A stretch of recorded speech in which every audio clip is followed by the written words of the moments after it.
स्वागतम बच्चों।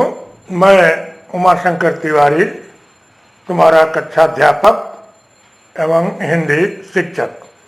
आज हम लोग पाठ्य पुस्तक के उसने कहा था कहानी, जिसके रचनाकार पंडित चंद्रधर शर्मा गुलेरी जी हैं, उस पाठ पर हम लोग आज का कार्य करेंगे। उसको हम लोग मुख्य रूप से 6 बिंदुओं पर देखेंगे। प्रथम, लेखक का परिचय। दूसरा होगा शीर्षक के औचित्य की समीक्षा। तीसरा, कहानी का सारांश।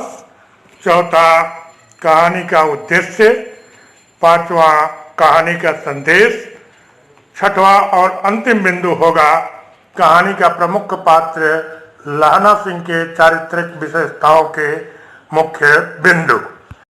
तुम लोग ध्यान दोगे स्क्रीन पर लेखक का परिचय स्मृति संकेत के रूप में, पाठ का शब्दार्थ, बहुविकल्पीय प्रश्नोत्तर तथा कहानी का प्रमुख पात्र लहना सिंह के चारित्रिक विशेषताओं के मुख्य बिंदु दिए गए हैं, जिसे कॉपी में उतार कर तैयार करेंगे एवं कहानी को ध्यान से 2-3 बार शुद्ध उच्चारण के साथ पढ़ेंगे तथा वीडियो को 2-3 बार ध्यान से देखेंगे, सुनेंगे, ताकि कहानी परीक्षा की दृष्टि से तैयार हो जाए। पहले बिंदु को शुरू करते हैं। लेखक का परिचय। गुलेरी जी का जन्म सन 1883 ईस्वी को जयपुर में हुआ था।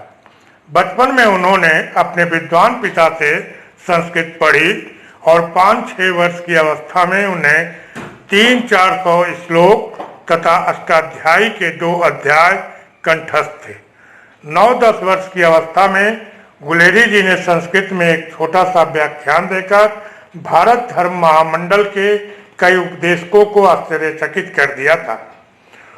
उन्होंने सन 1893 ईस्वी में जयपुर महाराज कॉलेज में अंग्रेजी पढ़ना प्रारंभ किया और 1899 में प्रयाग विश्वविद्यालय से एंट्रेंस की परीक्षा में सर्वप्रथम स्थान प्राप्त किया।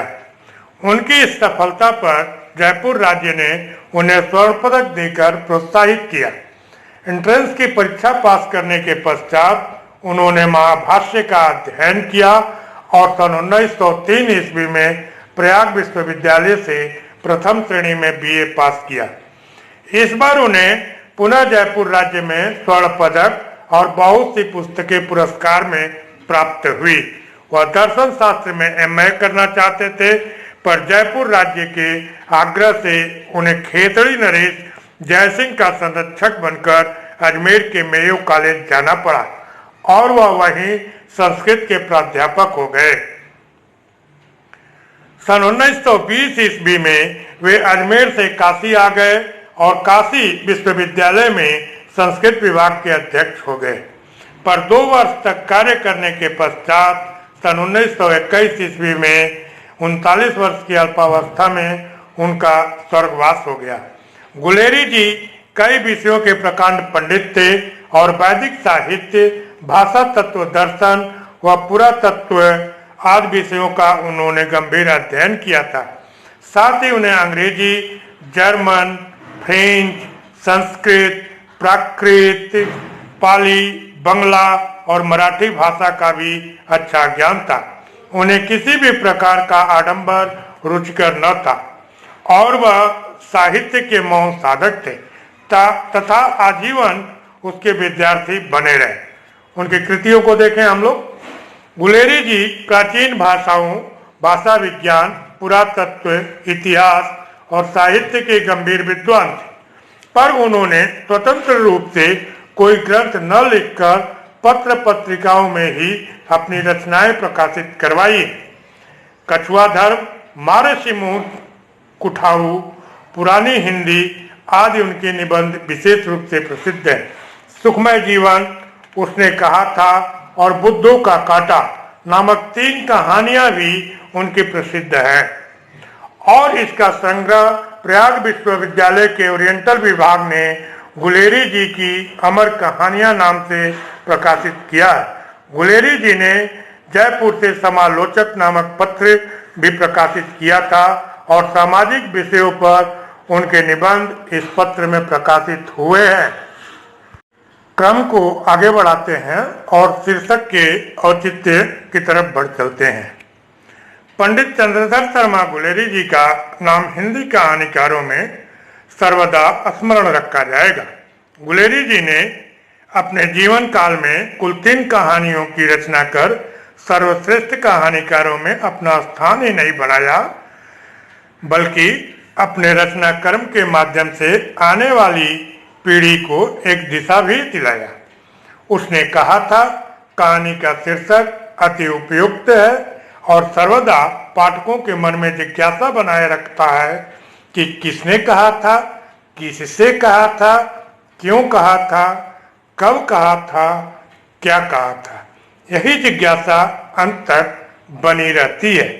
शीर्षक की सार्थकता को हम मुख्य रूप से 4 शीर्षकों के माध्यम से देख सकते हैं, जिसमें पहला है प्रतिपाद्य बोधक। उसने कहा था, कहानी का शीर्षक प्रतिपाद्य बोधक है। कहानी का संपूर्ण कथानक उसके कथन तथा पालन करने में स्वयं को खपा देने में साफ नजर आता है। शीर्षक का कथानक से वह संबंध है जो सुई का धागे से होता है। शीर्षक का प्रतिपाद्य सटीक बोध कराता है। दूसरा है आकर्षक।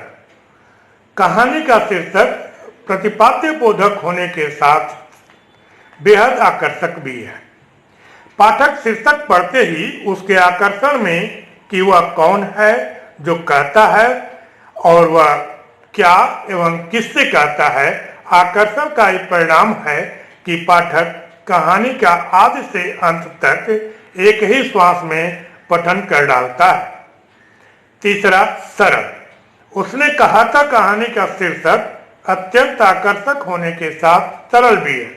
साधारण भाषा का जानकार व्यक्ति भी, उसने कहा था, कहानी का शीर्षक उच्चारण में सरल ही नहीं बल्कि अर्थबोध को समझाने में सफल रहता है।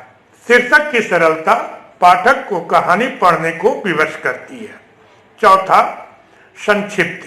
कहानी का शीर्षक बहुत संक्षिप्त तो नहीं कहा जा सकता है, परंतु बहुत बड़ा भी नहीं है। सिर्फ 3 शब्दों में संपूर्ण कथानक को बयां करने में शीर्षक सफल रहता है। शीर्षक को संक्षिप्तता की श्रेणी में रखा जा सकता है। कुल मिलाकर हम यह कह सकते हैं कि शीर्षक की दृष्टि से उसने कहा था, कहानी उचित है जिसमें प्रतिपाद्य, बोधकता, रोचकता, सरलता और संक्षिप्तता आदि समस्त गुण विद्यमान हैं। क्रम को आगे बढ़ाते हुए कहानी के सारांश को देखेंगे। उसने कहा था, शीर्षक कहानी एक भावना प्रवण सैनिक की कहानी है जो भावुक होने के साथ साथ कर्तव्य परायण भी है। एक निस्वार्थ प्रेम से परिचालित इसका नायक लहना सिंह अपने प्राणों की बलि चढ़ाकर अपने वचन का निर्वाह करता है। वह अपनी वीरता और बुद्धिमत्ता से अपनी सेना को खतरे से बचा भी लेता है। कहानी का प्रारंभ अमृतसर के भीड़ भाड़ से युक्त बाजार से होता है। बालक लहना सिंह और बालिका, जो एक दूसरे से पूर्णतः अपरिचित हैं, एकाएक दुकान वाले के पास मिल जाते हैं। दोनों ही अपने मामा के घर आए हुए हैं। लड़का उस लड़की से उसकी सगाई हो गई क्या पूछता है, तब लड़की धक कहकर भाग जाती है। वे लगभग हर रोज एक दूसरे से मिलते हुए हंसी विनोद करते हुए अपने अपने मामा के घर जाते हैं। इसी बीच एक दिन पुनः जब लाना सिंह उससे पूछता है कि तुम्हारी कुड़माई हो गई, तब वह बालिका हाँ करते हुए अपने दुपट्टे को दिखाती है। अबोध लाना सिंह के मन मस्तिष्क को जोरदार धक्का लगता है और वह रास्ते में खोमचे वाले, गोभी वाले बैठों भक्त से टकराता हुआ घर आ पहुंचता है। कुछ बड़े होने पर लहना सिंह सेना में भर्ती हो जाता है। दूसरी ओर बालिका का पति भी सूबेदार है। दोनों एक ही रेजिमेंट में काम करते हैं। सूबेदार का बेटा बोधा सिंह भी सेना में सैनिक है। सूबेदार का पत्र आने पर लहना उनके घर जाता है। सूबेदार के कहने पर सूबेदारनी अर्थात उसी बालिका से मिलता है जिसे वह शायद 25 वर्ष पहले अमृतसर की भीड़ भरी गलियों में मिला था। सूबेदारनी लहना से पूछती है, मुझे पहचानना, और अमृतसर वाले वार्तालाप को दोहरा देती है। साथ अपने पति और लड़के की रक्षा करने का वचन लेती हुई कहती है कि जिस प्रकार वह गलियों में घोड़े के टापों से उसकी रक्षा की, उसी प्रकार उन दोनों की भी वह रक्षा करे। प्रथम विश्व युद्ध का दृश्य है। लहना सिंह और उसके पलटन के सिपाही सूबेदार के नेतृत्व में जर्मन सिपाहियों से विकट परिस्थितियों में भी मोर्चा लेता है। इस दौरान सूबेदार और उनके पुत्र बोधा की सुरक्षा का पूरा ध्यान रखता है। इसी बीच एक जर्मन अफसर लेफ्टिनेंट का भेष बदलकर आता है और सैनिकों को धोखा देकर सूबेदार सहित उन्हें इधर उधर भेज देता है। केवल लहना सिंह व कुछ सैनिक बोधा सिंह के लिए रुक जाते हैं। छद्म भेषधारी लेफ्टिनेंट के इशारे पर जर्मन सैनिक उस चौकी पर हमला कर देते हैं। इस हमले में सिख सैनिक वीरतापूर्वक लड़ते हैं। लहना सिंह घायल हो जाता है, परंतु छद्म भेषधारी जर्मन लेफ्टिनेंट को लहना सिंह पहचान कर खत्म कर देता है। अंतिम दृश्य में लहना सिंह मृत्यु से दो हाथ करते हुए प्राण त्याग करता है, परंतु 25 वर्ष पूर्व उस 8 वर्षीय बालिका के यादों में डूबता उतराता है। पुराने दृश्य और नए दृश्य उसके मन में टकराते हैं और वह ध्यान करता है कि उसने कहा था। मन में संतोष का अनुभव करता है कि उसके द्वारा कही हुई बात को उसने निभाया। इस प्रकार उसकी मृत्यु हो जाती है। बच्चों, क्रम को पुनः आगे बढ़ाते हैं और कहानी के उद्देश्य को देखते हैं। गुलेरी जी की यह कहानी आदर्शात्मक है। इस कहानी में उनका उद्देश्य दिव्य प्रेम की अभिव्यक्ति है। अपने पवित्र प्रेम पर लहना सिंह बलिदान होता है। प्रेम का ऐसा दिव्य स्वरूप बहुत कम देखने को मिलता है। वह जानबूझकर बलिदान होता है, यह जानते हुए कि लड़ाई में वह मारा जा सकता है। जर्मनों से लड़ाई करता है और सूबेदार और बोधा को बचाकर स्वयं इलाज भी नहीं कराता। यह उन दोनों को बचाकर मरना इसलिए चाहता है जिससे वह वचन की रक्षा कर सके। प्रेम को आदर्श की पराकाष्ठा पर पहुंचाने के लिए कहानीकार ने लहना सिंह की मृत्यु दिखलाई। आचार्य रामचंद्र शुक्ल इसी आधार पर कहते हैं, उसने कहा था हिंदी साहित्य की सर्वश्रेष्ठ कहानी है। इसमें पक्के यथार्थवाद के बीच सुरुचि की चरम मर्यादा के भीतर भावुकता का चरम उत्कर्ष अत्यंत निपुणता के साथ संपुटित है। तो उसने कहा था कहानी के संदेश को देखेंगे। कहानी में संदेश का महत्व होता है और परोक्ष रूप से एक सफल कहानी जीवन के लिए अनुकरणीय आदर्श का संदेश देती है। उसने कहा था कहानी में भी नीति, सदाचार और जीवन के उन्नत मान को स्थित किया गया है। पर के लिए स्व का उत्सर्ग दिखाते हुए लेखक ने यहाँ मानवीय अनुभूतियों को त्याग और बलिदान की भारतीय परंपरा का निर्वहन करते हुए जागृत करने का प्रयास किया है। कहानी में आदर्श और यथार्थ का मणिकांचन सहयोग उल्लेखनीय है। इस आदर्शोन्मुखी यथार्थवादी कहानी को कहना अधिक समीचीन होगा। गुलेरी जी ने मुख्य रूप से मानवीय चरित्रों के मध्य लहना सिंह और सूबेदारनी की सृष्टि करके यथार्थ और आदर्श का सफल समन्वय स्थापित किया।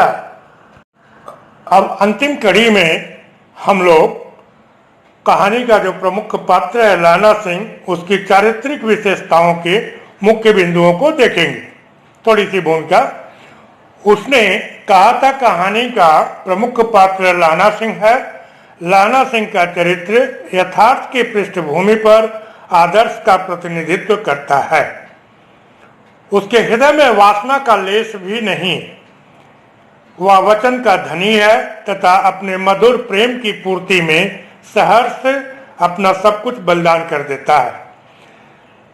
उसकी चारित्रिक विशेषताओं को मुख्य रूप से हम लोग 6 बिंदुओं पर देख सकते हैं, उसका मूल्यांकन कर सकते हैं। प्रथमतः पहला आदर्श प्रेमी, दूसरा आदर्श सैनिक, तीसरा निर्भय चरित्र वाला, चौथा चतुरता, पांचवा वचन का पक्का और छठवां एवं अंतिम प्रत्युत्पन्न बुद्धि। हम लोगों ने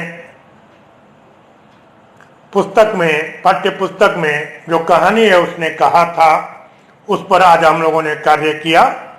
उसमें मुख्य रूप से हम लोगों ने 6 बिंदुओं पर देखा, जिसमें पहला लेखक का परिचय, शीर्षक के औचित्य की समीक्षा की, फिर हम लोगों ने कहानी का सारांश देखा, उद्देश्य देखा, कहानी का संदेश और कहानी का जो प्रमुख पात्र है लाना सिंह, उसकी चारित्रिक विशेषताओं के मुख्य बिंदुओं को देखा। एक बार और आप लोगों को मैं याद दिलाऊं कि स्क्रीन पर देखिएगा लेखक परिचय का स्मृति संकेत, पाठ का शब्दार्थ, बहुविकल्पीय प्रश्नोत्तर तथा कहानी का प्रमुख पात्र लाना सिंह के चारित्रिक विशेषताओं के मुख्य बिंदु दिए गए हैं, जिसे आप लोग कॉपी में उतार कर तैयार करेंगे एवं कहानी को ध्यान से 2-3 बार उच्चारण शुद्ध करते हुए पढ़ेंगे तथा वीडियो को 2-3 बार ध्यान से देखेंगे, सुनेंगे। और एक बात, ये जो जिन बिंदुओं पर हम लोगों ने अभी चर्चा किया, विचार किया, वो बिंदु आपके सभी के सभी रचनामूलक प्रश्न हैं। इनको भी अपनी कॉपी में उतारने का प्रयास करेंगे और पाठ को ढंग से तैयार करेंगे, ताकि पाठ जो है परीक्षा की दृष्टि से तैयार हो जाए, क्योंकि कुल मिलाकर के अंतोगत्वा हमें परीक्षा की दृष्टि से ही पाठ को तैयार करना है। वह वीडियो को मैं यहीं पर विराम देता हूं और आज के लिए आप लोगों को बहुत बहुत धन्यवाद एवं आशीर्वाद।